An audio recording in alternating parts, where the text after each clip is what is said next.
Me again. I am about to do a couple examples. I wanted to do two of them from the packet to make sure that you have someone to walk you through them. Now, I did forget to bring home an empty Unit 2 packet. So the only packet I have in front of me is the one with the solutions in it, which is not going to be helpful for us to just learn the problems. So I will read out of the packet and you can follow along in your own. So I am starting on page 17 with example 5. So this says a moving target at a police academy target range can be hit 80% of the time by a particular individual. So there they tell me that one of the probabilities is going to be 80% or 0.80, right? Now we say, suppose the person takes 3 shots at the target. Well, they're telling me that n equals 3. There are going to be exactly 3 trials. Now we have to read through the problem to figure out if the 80% that we were given is the probability of success or the probability of failure. So when we read the questions, they're asking about exactly 2 hits on all 3, only 1 hit, right? Several of the first problems are asking about number of hits. Since this is the probability of hits, then this will be the probability P, okay? Now this means that we're looking at a binomial model, and if we're using this notation, we can fill that in with n is 3 and p is 0.8 for 80%, okay? Now, we're going to do letter A. This says, what is the probability there are exactly 2 hits? So exactly 2 means we're going to use the PDF. So this is a binom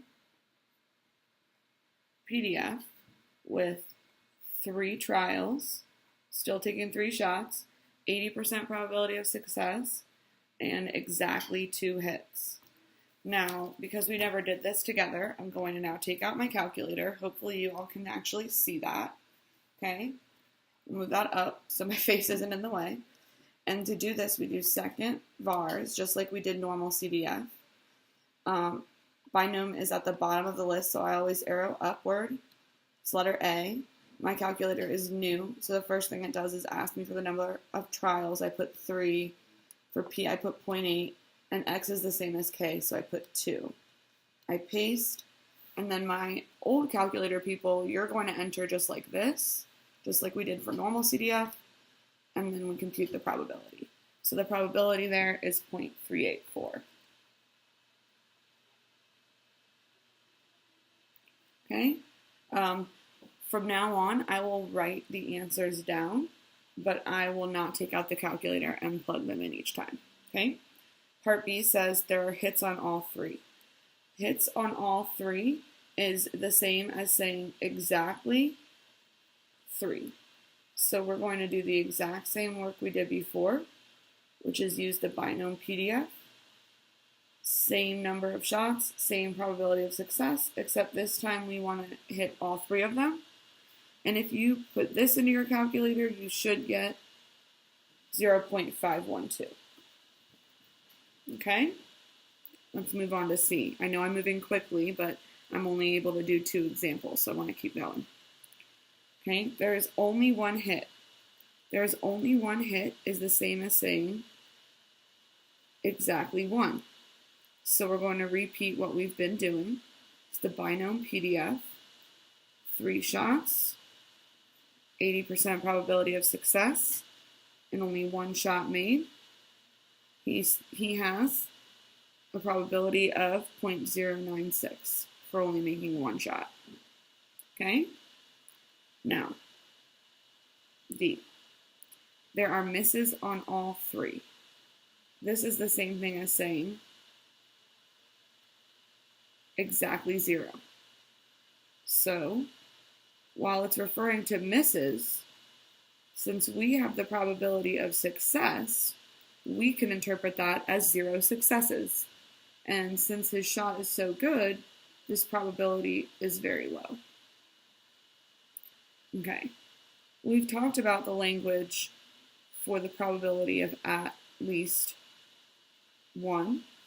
I said we should imagine this as 1 minus the probability of none. So this would be 1 minus the binom PDF, 3.8, and 0. Okay? This results in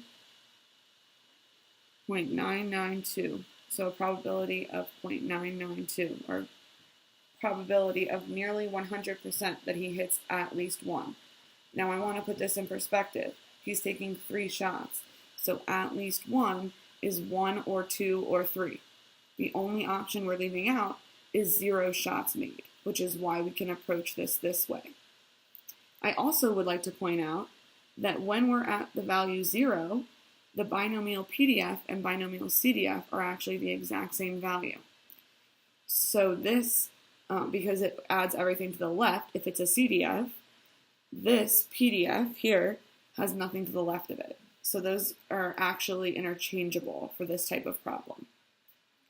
Now, let's move on to part F, G, and H, because these are ones where we actually don't need to use the binomial model in the calculator. F says the second shot is a hit. I want you to stop here and think that this is referring to any random shot made, which means that we're automatically referring to P, or the probability of success. And what was P? Well, we can just go back up to the original wording in the problem or look at the notes we wrote up top. We said P was 80%, or the probability that this person will hit the shot, or hit the target, excuse me. So the answer here is just the probability of success, or 0.8. So these are tricky ones. Now, G and H are different questions than asking about exactly 2 successes.